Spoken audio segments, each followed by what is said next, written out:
They call me Mr. Tibbs. Mr. Tibbs! Well, Mr. Wood, take Mr. Tibbs, take him down to the depot, and I mean boy like now! Norman Frederick Jewison, CC, was an incredibly successful and influential Canadian auteur, multiple-time Academy Award, BAFTA, and Golden Globe winner, companion to the Order of Canada, and the first Canadian to be honored by a Lifetime Achievement Award from the DGA. Jewison is perhaps best known for his groundbreaking racial drama In the Heat of the Night, but I don't think his legacy should be limited to one classic alone. In preparation for this assignment, I had never even heard of Norm. I was aware of some of his more popular works, but I knew nothing of the man behind them. I watched 6 films by Jewison throughout this process, in my viewing order, those being And Justice for All, Moonstruck, Jesus Christ Superstar, Only You, Other People's Money, and finally, In the Heat of the Night. Every single movie I've seen by Norman Jewison has been disjointed and tonally inconsistent, and I've enjoyed them all. Jewison's films have a remarkable absurd, cartoonish quality to them, with each being so distinctly endearing that I simply cannot help but marvel at the sheer charm of it all. He lulls you in with a false sense of goofy sitcom familiarity, and then he hits you with some legitimately touching commentary on social injustices and the nature of love. I mean, just look at some of the work he's produced. And Justice for All is about a dirty game with even dirtier players. There is no pity for the weak or justice for the vanquished. It's a gray, mucky, dirty, crooked mess, and there's nothing anyone can do about it. Everyone will let you down and beat you down, and you will sit there and watch, or you will lose everything to take down the system. The innocent are the damned, and the evil are their executioners. It's a dark and scalding indictment on the state of the legal system, and it's wrapped in a pastiche of a sitcom with a jazzy backtrack and goofy helicopter interludes. There are rape victims and a gay black crossdresser who are all in search of justice, and when something bad happens to any of them, it is devastating and soul-wrenching, and it is done with the utmost sincerity.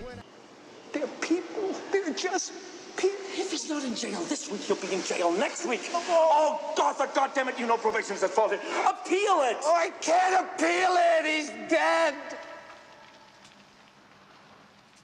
In the Heat of the Night is a subtle detective noir story starring a black man as a genius cop in the 1960s American South. That alone says enough. But on the flip side, we're shown supposed trailer park trash and lazy cops, and none of them are discarded or written off because of those realities. Each character, though they are not all redeemable, is given the same fair shake to see where they're coming from, and they're given enough time to find their own senses of redemption and value. The portrayals of all these different people from different walks of life are handled with tact and care, and it really shines through in the quiet moments between just two people trying to make sense of the world. And let's just dip our toes into Norm's perception of love, shall we? In Moonstruck, we follow a cheater who falls for her fiancé's crazed amputee brother as her father cheats on her mother before ultimately realizing he doesn't need anyone else.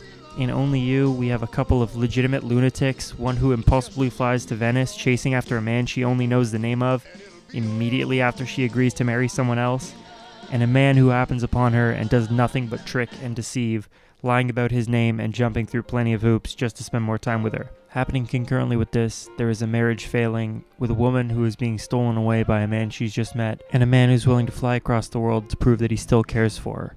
In Other People's Money, you have an arrogant, ruthless, greedy little corporate sleazebag, played by Danny DeVito, who is searching to take over a mom-and-pop company, and a temptress lawyer who just so happens to be the daughter of the company's matriarch. And each of these stories is handled with genuine empathy and care, and each of which underlines that all these people are worthy of love and their own happy endings.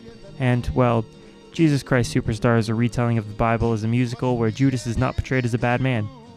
So it's definitely somewhat controversial in its own right. I picked him because I saw he had movies with Pacino, Cage, DeVito, and RDJ respectively, and I didn't want to pick a basic choice. But through this, I have found one of my favorite directors ever, and I'm retroactively saddened by his passing just a year ago. All in all, though, he lived a long life, and he left a hell of a legacy. So rest easy, Norm. You've earned it.